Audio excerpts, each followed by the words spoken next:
น้องเอ้ยทักทายสบายดียามมื้อค่ำมื้อแลงเด้อเนาะเฮากะพากันอยู่ท่าสร้างบ่มาจ้อยเราก็ได้เอ้ยพ่อช้างเอ้ยยันเรานอนอยู่ครอบครัวอีกคืนนึงแล้วยันมื้อเช้าพุ่นแหละสิได้ขึ้นมาเราก็ได้ก็บ่ติแล้วมาหลายมื้อแล้วเราก็ได้อย่างอันนั้นอยู่น้ำครอบน้ำครัวเนาะ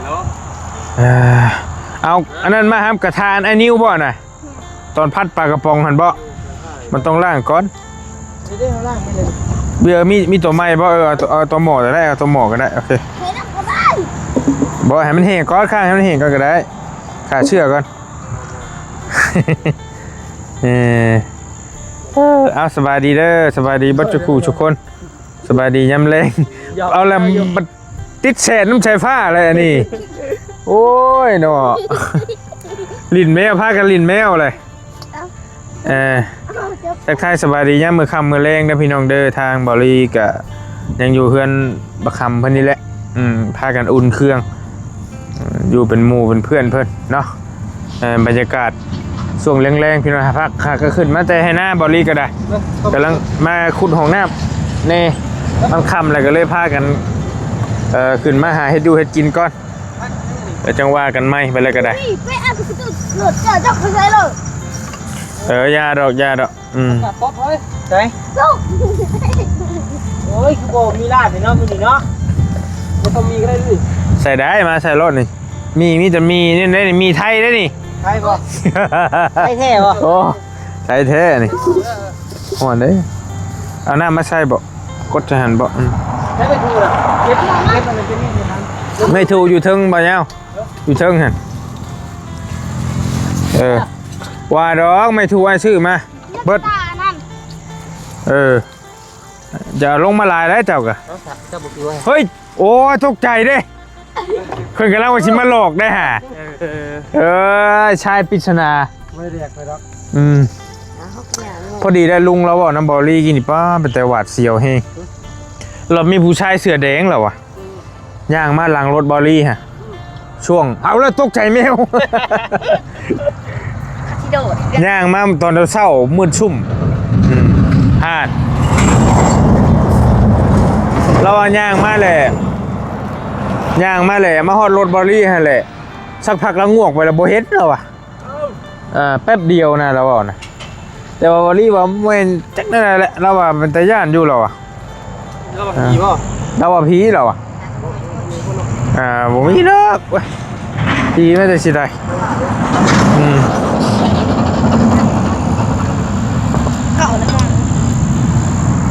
ผีผมมีดอกไม่เชื่อว่าผีมีจริงค่อยป่ะเขาบอกมีเขาอ่ะค่อยผมก็เห็นเขามีเขาอยากเห็นบ่คนตายได้ผีอยากเห็นบ่ก็บ่อยากเห็นคนตายกับผีคือกันได้อยากเห็นอยู่บ่บ่เฮาคนตายก็ซบเลยน้องคือสิว่าผีบางคนก็เอิ้นผีแล้วแต่ตายเลยเนาะแต่ว่าผมก็เห็นแบบว่าคือเขาออกกันนะคะแนนโลกนี้บ่มีผีกับบ่มีแล้วพระพุทธเจ้าบ่แม่นอีกอันนี้ก็บ่แม่นอีกมันกับบ่มีแล้วมันแบบยังความเชื่อเฮาจักสิว่าไปแล้วว่าอะไรยาวว่าเรื่องนี้ให้กินก่อนกันให้ค่อยอธิบายก็อธิบายได้อยู่แต่ว่ามันต้องเป็นขั้นเป็นตอนนะตามที่ค่อยพอฮู้มาว่ามันบ่มีบ่ฮะบ่มีบ่มันมีแม่น่าจะว่าถูกแล้วผีแต่ว่ามันคำศัพท์เพิ่นเอิ้นบ่คือกันไงเฮาเลยว่าง่ายๆนะเฮาว่าผีมนุษย์เฮาน่ะแต่ว่าคือพระพุทธเจ้าเพิ่นอาจจะเอิ้นว่าคนทันก็มีเทวดาที่ดุร้ายเทวดากลุ่มหนึ่งที่ดุร้ายนะมักมาทำร้ายมนุษย์มนาเขาก็มีเข้าสิ่งยังกันต่างๆกับลาอยู่เนาะพี่น้องนะเขาก็ว่าสิว่าแน่ๆเลยมันว่าบ่ผิดว่าบ่เป็นเนี่ย ว่าหรอ ก็นั่นแหละข่อยก็บ่อยากว่าลายข่อยก็ความฮู้ก็บ่ลายไปได้ดอกก็พอฮู้เล็กน้อยมามียังบัด เนาะ งอนี่ เอาบาทเดียวจุกขึ้นมาหลุด เกี่ยวกับทำดอก เอาเป็นตะตื้นกันดอก เพื่อมาทางไหวเลย ถามแม่น้องสิถามยัง เพราะว่ามันเป็นประเด็นแบบ เอาเว้าแล้วนะบ่มีปัญหาเว้าได้ทุกเรื่องแล้วแต่เจ้าสิเว้า มันมีน้องเลย เดี๋ยวแป๊บนึงให้มันฮ้อนก่อนดูเดี๋ยวจะมาให้ดีอยู่จะซื้อเขียงเครื่อง เจาะ เจาะคือว่าทางมาแล้วว่าเมื่อว่ามันนี่บ่เฮาเฮาจะหูเฮาจะฆ่าได้เลย อ่านเอาอีกเลย ว่าอันตัวพี่อันเป็นประเด็นเด้อบ่แม่นว่าบ่นิวเว้าหยังเด้อพี่น้องเด้ออันนึงรถบ่เรื่องรถเด้อแหละแต่สิเป็นหยัง รถยังน่ะ ที่ว่ารถเว้าดีเนาะขออนุญาตเด้อเนาะเฮ้ยพอแล้วหมอ เอาด่ากันแล้วบัดนี้โอ้ยเนาะ บ่อันนั้นน่ะ สิได้เรื่องกันยังบ่ทันพอเท่าไหร่ด่ากันเลย บ่จังได๋ก็ต้องนั่นเนาะเราบอกกันเขาว่า มันบ่ได้ยินเสียงคันสิเว้าก็เว้ากับคักรถพี่ชายฟ้ามานั่งฟังลูกเข้ากล้องอ้ายพี่มานั่งคักลูกล่ะ นิ้วว่าก็ได้นะ มีหลายประเด็นอยู่ได้มื้อนี้ เอาพวกมาให้ทึก ชื่อว่า มานั่งน้ำกันเป็นยังเฮ้ย ก็นั่นแหละก็จังว่าหาอันนั้นก็จะพอแป๊บนึง เดี๋ยว ต้องซับตะกู้ตะกู้อ้อเดี๋ยวอย่าติดตลกเลยนะเฮ้ยบริติดตลกก็ล่มรีบอก ล่มลีได้กินวาชิเต้ช่วย เห็นบ่ไปบอกแล้วอย่าลื่นกันไรลื่นกันไรมันนี่ไรเจ้าไปว่าเราก็ไปด่าเรากินนี่ โมหาเนาะ เครียดแล้ว เกียดเนาะ โอ้เป็นคอยกับผู้นึงแล้วอยู่ๆมาด่ากันคนหักคนเพลงหรอว่าจังด่ากันเป็นบ่บ่ นี่บอกไปนั่นนะโอ้ยยาวเว้ย หาบ่ขึ้นเด้อไม่ถูกจ้าดิ เอาไม่ถูกเจ้าได้เฮาหายเจ้า มาเด้อพี่น้องเด้อ ของระบามีดอ่ะ ต้มมี เอาเลย จ้ะ เอาอีกแล้ว นึกค่าใจได้ อ๋อนี่ เอาว่าพอคลินิกคาดเลยเอาว่าโตแล้วแหละ ว่ารถ ว่าเราอ่ะเป่าความสงบบัดนี่ใช่น่ะอันนี้อยู่พี่ให้อันนี้วะไอ้นี่ว่ามันจะบ่ได้ยินไผมีประเด็นยังอยากว่ายัง ถามว่า ว่า ผู้ สู้ แบบศึกษามากลัวเฮาหั่นน่ะ ว่าสู้กันฟังเนาะ แม่ เป็นเลยเนาะ มีประเด็นแล้วนี่ฮะผู้ศึกษามาแบบได้ บ่ว่าแบบที่ว่าศึกษาธรรมะมาหลายกว่าเฮาหาแต่พังเฮาหาแต่วันใดนี่หั่นนะแต่กับพ่อบ่ฮู้อยู่แต่ว่าจะถามเพื่อความในใจอีกทีนึง จะถามผู้อ้ายนี่บ่ แม่ ถามมา เรื่อง ถ้าต ที่ อบ ว่า ได้ก็สิตอบ เรื่องที่ว่าอันเป็นกระแสดราม่าช่วงนี้หั่นน่ะ โดย เรื่องเผารถให้ผู้เสียชีวิต โดยถามคำถามได้บัดนี่ เผาไปแล้วเพิ่นน่ะสิได้บ่หรือว่าใด ตอบชัดๆเลยเนาะ ๆแล้วก็แม่เอาชันๆเลย บ่ได้ บ่ได้บ่ บ่ได้ เผาอีหยังจ้ะ เอามันอันนี้เฮากะ ก็ต้องการได้ยินน้องเพิ่นออกมาเว้าอยู่แม่นบ่เท่าลีเพิ่นก็ว่าพ่อขอไว้เพิ่นยินข่าวๆว่านั่นแม่นบ่ ผู้ตายสั่ง คือบ่ยาวเราสิไปแล้วนี่นะ เราขอหยังไว้สักอย่างคือบางงานกะเขาเจ้าขอให้ปาร์ตี้เนาะเต้น แล้ว เต้นให้เปิดเพลงแดนซ์มวยเปิดเพลงเศร้าเดี๋ยวนี้มันแบบว่ามันเลอะเทอะไปใหญ่เลยบ้านเมืองเฮาแหละมันก็ ฮัก ฮู้จังได๋ ฮักแต่ว่าเฮาตามอันนั้นธรรมะมากะคือว่าพระพุทธเจ้าเพิ่นสอนไว้กะตายไปกะเอาหยังไปบ่ได้นอกจากบาปกับบุญ แม่ถูกต้อง แม่น แค่นั้นหลักง่ายๆก็ได้ง่ายๆแค่นั้นเลย เท่านั้น ง่ายๆแม่น กันแช่ว่าให้มันง่ายได้มันก็มีรายละเอียดยิบย่อยอยู่ตามที่เฮาพอฮู้มาหั่นนะพอศึกษาฟังมาก็แต่ว่าอันที่เผาไปน่ะก็เสียประโยชน์ชื่อๆได้บ่ได้หยังได้ทิ่มซื่อ พอไปได้สบายใจชื่อ ๆก็แม่นก็อาจจะสบายใจมาสบายใจผู้อยู่นะ โดย แต่ผู้รับไปแล้วก็ไปแล้วจักละแต่ว่าเราก็ไปเกิดอะไร โดย แต่ที่เกิดไปเป็นหยังก็บ่จักอีกแล้วแต่บุญบาปที่สร้างไว้ โดย อันนั้นก็ได้อันนั้นได้กับความกับที่พ่อแม่พี่น้องเพิ่นว่าไว้ว่าคนเฮานั่นตายแล้วยังบ่ทันเกิดน่ะบ่แม่น มันมีหลายอันอะไรเนาะ ตายแล้วเกิดเลย แม่น เกิดเลยแล้วแต่ว่าสิเกิดเป็นหยังอย่างนั้น โดย เป็นเทวดาเป็นเปรตเป็นมนุษย์ เป็นสัตว์นรกแล้วแต่เป็นสัตว์เดรัจฉาน เป็นเกิดนี่ต้องว่ามันต้องเกิดในนั้นเนาะ ตายแล้วเกิดเลยนะขนาดจิตชุดท้าย โดย นะ คือบ่ยาวเด้สั่งเว้าขออนุญาตนะ ว่าได้ไหน แล้วยาวๆนี่นะ เมาดีได้น้องเด้เว้าระวังเว้าดีน้องบ่มีของเด้ อันบอลเรื่องรถจบแล้วบ่ ยัง ต่อเราแล้ว เจ้าเว้าเรื่องของเขาอย่ามาฟันให้แม่หมดเลยเนาะ ว่าให้น้องนิ้วแทบจะมาของใจ ลืม ไอ้ก็หูโบราณแล้วหูเล็กหน่อยนี่แหละ แต่พอคุยสู่กันฟังได้อยู่ไอเตียงแล้วก็หูคือกันอันนี้แกศึกษาน้ำกัน มีแต่พักต้มพักเนี่ยแม่นะต้ม เจ้าสิถามจะได้ลืมได้ สั่งเนาะ ก็มีแค่นั้นแหละเอาไปจะได้จะบาปก็บุญ เนิดใกล้ยังไปบ่ได้เนาะ แมน ยังเข้าถิ่นซะ ก็เป็นทองเป็นอย่างบางที่เขาเจ้ากับพังยังไปให้กะก็บ่ได้เลยมีแต่คนนั่นแหละมันจะเป็นหลักคุดเอาบางทีคนมีทองมีอย่างก็เห็นอยู่ดราม่าลายอยู่เนาะคือรถกรณีรถน้อง โดย โอลี่พันนี่ก็แต่ว่าทางเฮาก็บ่ได้ตีเตียนอหยังหรอกก็เห็นลายอยู่นะเห็นเขาเจ้าออกมาว่าโอ้ยนั่น กา นู่ ร นนี่ ประกาศบ่เนี่ย เสียดายรถว่าซั่น แต่ผู้อยู่เฮ็ดแล้วสบายใจก็เฮ็ดเนาะ นี่แต่ว่ามันเป็นคำสร้างของพ่อแล้วก็เป็นรถลาว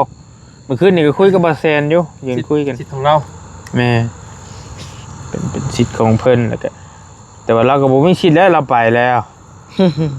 นะตามหลักมันแต่ว่าลูกๆนี่ก็อยากเฮ็ดให้สบายใจ โดย ก็แต่ถามว่าได้บ่ก็บ่ได้บ่ได้หยังดอกมีแต่มุนเบิดนั่นแหละ บุรีเอามีลงเลยนี่ มาถึงแล้ว เจ้าอยากถามว่าไอ้เจ้าอันนึงไอ้ฮู้อะไรกินนี่เป็นหยังเราจังเกิดมาสูงมายาวใช่แม่นบ่ แม่นแล้วว่ะ ประมาณนั้นเลย บ่แม่น มันบ่เกี่ยวกันอันนี้มันเป็นน้ำกับมาพันแล้ว บ่อย่าว่ามันเป็ดเด้ ว้าว โอ้หลายคนเลยน้องเว้ยแต่ว่าเพิ่นเด้โดนมันหลายคนเด้สร้างสิ่งหนึงเต็มเบิดอยู่น่ะ ถึงหลายคนได้ดี บ้าขัวข้อหมายเฮานี่ว่าเป็ดนี่มันโตสูงยาวใหญ่แม่นบ่ แม่น บ่ได้แม่นนั่นได้ตามหลักคนเว้าลีน่ะ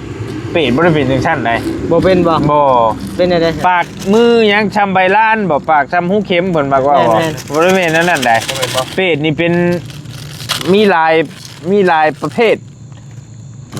มันมีให้อ่านเบิ่งคักแน่รถพระพุทธเจ้าเพิ่นตัดไว้พระอาจารย์เพิ่นแยกย่อยออกมา เป็นชิ้นเนื้อลอยไป ในเวหาดลอยไป เป็นโครงกระดูกก็มีเป็นภิกษุณีเป็ดเป็นภิกอีหยังสามเณรเป็ดก็มีคนเฮ็ดผิดนะแบบว่าเป็นชิ้นเนื้อนะเป็นเหมือนกระโตเป็นเนื้อหรือเป็นอะไรกับบางคนก็เป็นอยู่ในหลุมคูดหลุมขี่นะว่าขออนุญาตนะเอามือนี่กอกขี่กินอยู่นะเป็นแบบแต่จะบ่มีว่ามือใหญ่ปากจมูก สูงโมแมนต์บ่ บ่เป็นลอยไปตามอากาศแล้วก็บางอันก็นกจิบกินนกซับกินวิบากกรรมกับเพิ่นบอกไว้ครั้งนี้เบิดเลยได้บางคนกับเป็นพิพากษาตัดสินคดีบ่เป็นธรรมกับเป็นเปรตได้คือกัน หมดตำรวจบ่ อันศาลเลย ศาล พิพากษา เดี๋ยวว่ากินเปี่ยมเฮาบ่ ตัดสินคดีบ่เฮ็ดตั้งแต่เป็นมนุษย์พี่ได้บ่ยาว ที่ว่าตัดสินน่ะบ่เป็นธรรม ตัดสินบ่เป็นธรรมสมมุติว่าน้องนิ้วนี่ถึกแต่ตัดสินให้ผู้นี้ผิดสินะ ก็ ตายไปเลยไปเป็นเปรต กันติ สมน้ำหนามันเนี่ย เอาสมมติว่าเจ้านี่ มีคดีกันนี่กับแล้วนี่2คนนี่นะแล้วเจ้านี่ถึกผู้นี้ผิดแต่ว่ามาตัดสินให้ผู้นี้ผิด โดย มันบ่เป็นธรรมเด้มันอาจจะเจ้าอาจจะยัดเงินใต้โต๊ะได้ยังไงสิก็นั่นแหละแต่ว่าผู้นี้ผิดเนี่ยเป็นเปรตได้คือกันมีหลายเหตุอยู่ มากินเลย ฆ่าสัตว์ เอ้ยกินข้าวหมู ก็เป็น หมด พอ เล แล้ว ย พอแล้ว อืม ข้าวหมู อายเคยเว่าเขาก็อยากแย่คือกันได้เรื่องนี้นะ บ่คะแนนพังลึกๆไปก็ม่วนได้ว่าเรื่องนี้ พอหูอยู่ แม่น เอาข้าวมากินมานี่กันนะบ่อยากเว่าแล้วก็พ่อ เว้า จบ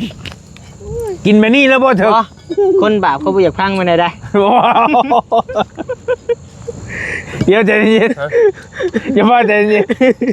ชีวิตมันกันอยู่หรือว่า เมื่อกันอยู่ ขี่ผมเมื่อน้ำได้หมด เจ้าเราเครียดเจ้าไปด่าเรากินนี่ เออเนาะบักห่านี่ นั่นไหน โอ้ยเนาะยัง เรา ก็ คืนได้บัดนี้อืม หมอห่านี่เนาะ นั่นแต่คนว่าในนี้ ว่าม่วนว่าหัวกันเด้อพี่น้องเอ้ยเนาะ บอกได้พี่เครียดอะไรพี่เครียดอะไรก็จะมาม่วนได้เราไม่ได้ม่วนนั่นเลย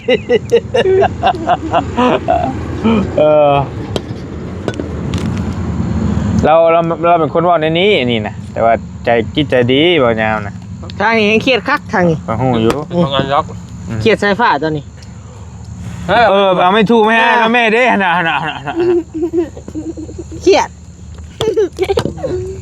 เอาหนมประทานย่าง เอาน้ำประทานยาว เอามาแล้วบ่วงกันใจอะไรนะ มาพี่น้องกินมีน้ำ ไป กัน เอาลีบ่เนี่ยอิ่มไม่ได้ นัวหัวมวนกัน มาแล้วพี่น้องเด้อ โดยเนาะขอบใจเครียดแล้วบ่กินดอก มีประเด็นมันนี่ กินข้าวหมูเลย ก็พี่น้องเลยตายไปเป็นเปียก อีกแล้วนะ มือสมัยล้าน ปากทำห้องเสียง นี่ก็เพลงนี่ก็ ตามไปเวซี ไม่สิเมย์นั่นล็อก ม่วนได้ของ ว้าว ตายไปสิเป็น บุญ สัมภเวสี คุณแม่พ่อควรย่อยกใส่หัวนะเลยอหย่างบ่บัดนี่ อันนี้เราลองเอาชีวิตจริงก็แหละเพราะว่าลูกเราบอกว่าลูกเราบ่เป็นใจเลย เนาะพังนี่ก็ยังให้เบิ่ง MV ไปยังให้ คักเลย ลูกเราบ่เป็นใจนะ โดยลายช่วงเขาออกพรรษาเด้อเข้าพรรษาบ่เฮ้ยบุญของเขาเนาะช่วงนั้นเราเอาเพลงออกเนาะ บ่จะชื่อบ่ได้แอนบ่ บุญของเขาสาของเขายังนี่แหละประดับดินบ่เพลงลาวบริไทยไอ้ เป็นไทยก็อีสาน เราสอบกับชีวิตจริงลูกแล้ว ใช่นะกินแม่ตรงนี้ อิ่มเลยเด้ บ่ได้นั่น เอาแบบนี้เลยพี่น้องเลยเนาะ มันยังแซ่บเนาะ ข้ามหัวพุ่น แต่ว่าบางคนถือได้กินไปนี่ พี่ว่าเฮ้ย บ่ถือกะยา ว่าพื้นมา พิษบ่เนี่ย บ่ฮู้กันแล้ว จะเรียนมาบ่ แต่แค่ว่ามันเกี่ยวกับมารยาทตัวนี้บ่ได้ผิดหยังอีหลีบ่จริงๆมายาว มาเรื่องมารยาทเนาะ แม้ว่าเรื่องมารยาทตัวนี้มันบ่ได้มีว่าบ่ได้มีบาปมีเวรนะ บ่ได้เกี่ยวกับตายไปบ่เกี่ยว บ่เกี่ยวดอกนี่นะมันเกี่ยวกับมารยาททางสังคมทางสัง เอา คม มันแห้งพุ่นเด้ยันมันจะกินมีเปื่อย สมมุติว่าแขกคนมาเขามาเห็นครับก็คือโอ้กลุ่มนี้บ่มีมารยาทกินมันสิแม่นบ่ แต่มันบ้านนอกเขากินไม่นี่เราแซ่บพี่น้องไอ้ลูกทุ่งดิอันนี้ก็กินน้ำได้ ทำตามห้างอาหารก็กินจุ่มเลยพี่น้อง มันกินจิ้มจุ่ม จุ่มก็เฮ็ดแบบนี้แหละ แต่ว่าก็มันมีควันน้ำบัดนี้ อาหารครับบ่มีบ่ บ่มีก่อน มันระโบจะคักปานใดดิ แล้วก็ให้งามบ่ มีไทย ไปบ้านน้องพรมีแต่มีเบียด โอ้อยู่พี่คนไทยแล้วผม คนไทยผ่านไปผ่านมาหลายแล้ว เออ เดี๋ยวนะเอาหมดเลย มี วะ จะถือ เฮ็ดจำดีหามเสือเจ้าน่ะจอนขึ้น ถ้ามีแล้วสิมือเฮาเต็มๆหน่อยกินกัน โอ้ว้าวตัวโอ้ลงแล้ว อ่ะยังลงอ่ะ ไม่ชูตัวนี้ ใช่ปะ ปรับจิบในแล้วป้อย วันนี้มีประเด็น ประเด็นกันนะ ประเด็นรอด ประเด็นบาปกรรมบุญแต่ว่าผมไปนี่แน่นอนเลย บาปบ่ บัฟ มันเคยมีคู่คนแหละบางอย่างแค่ว่ามีหน่อยมีหลายแค่นั้นแหละแต่ละคนก็บอกว่า บางเทื่อพออันมีบ่อภัยหรือว่าตายไปต้องได้ใช้หมดอ้าย บ่มีติ มันชดแชงกันได้ แม่นบ่ เบาบางลงได้เนาะ ใช่ป่ะให้แบบว่าโบนัสนะให้เบาลงเลยเนาะ ขาชัดเนี่ยอายุชันวิบากยังเบาขี่ตัวเรื่อยกะถือใส่ให้ไปสีจะเข้าใจหรอปะสมมุติเจ้าบริเฮ็ดนิดนึงเขามาใส่ไล่ว่าเจ้าเฮ็ดนั่นนะ แม่น สมมุติว่าเจ้าบริขี้รักแต่เขามาตู้เจ้าว่าเจ้าขี้รักนั่นนะ แปลว่าขี้ตัวอันบ่ มันเฮากับมันมีความทุกข์และคนมาตู้ใช่ไหมนบ่ เนาะ เฮาขี้ตัวลายนะ แม่ โกหกนะ เขาตัวเขาไม่ได้ป่ะ แม่ จะเขาว่าจะได้สีเท่าป่ะ เนี่ยวิบากยังเบาถูกก้าวตู้ด้วยครับไม่จริงครบชู้ชาวกับอหย่างว่าวิบาก กินนะแม่กิน ศัตรูร้ายไปลินลูกลินเมียเขาเจ้านะลินชู้ลินชาว เห็นแต่ชาตินี้เลยแม่นบ่นะ นะฮะนี่เลยวิบากยังเบาศัตรูนี่จักแม่เหรอมันพูดไม่เรื่อย บ่ แล้วก็ อย่างเนาะ ยังไงบ้าง ต้องมาเกลือแล้วก็ ขาดสัตว์ลักทรัพย์ประพฤติผิดในกามพูดโกหกหมดไปแล้วกินเหล้ากินเบียร์เป็นบ้าเลย เป็นป่ะ เห็นเลยนะ เห็นเหรอวะ เห็น วิบากยังเบา แต่อันนี้กับบรายละเอียดกับบหูว่าบ้าถาวรบริวบ้าชั่วข้าว ไม่ได้บ้ากันหัวเนาะ มาบางคนมันกับกลับมากบมิ ใครเนี่ย ใครเนี่ย แค่นี้ออกเกลือใช้แค่นี้ว่าแค่นี้ อืม นี่ ตัดตากันดีกว่า โอ้โอ้ อยู่กู โอ้ย จะจมจังหวะกันนี่ ถาม จี ใช่อีกยี่ห้อหนึงแมันบ่ พอได้ไปยัง เอาข่อยใหญ่อยู่ เอาพื้นใช่สัก เอาหมองนี้หน่อยนี่แก หนีออกดังๆเด้อคือเดี๋ยวนี้คลิปจีนน่ะเนาะ มา ใช้จะบอกใส่ผ้าบ่หรือบอกเบาเงาตัวมีกินแน่ฮะ ไปบอกใส่ผ้า วันนี้กินนี่นี่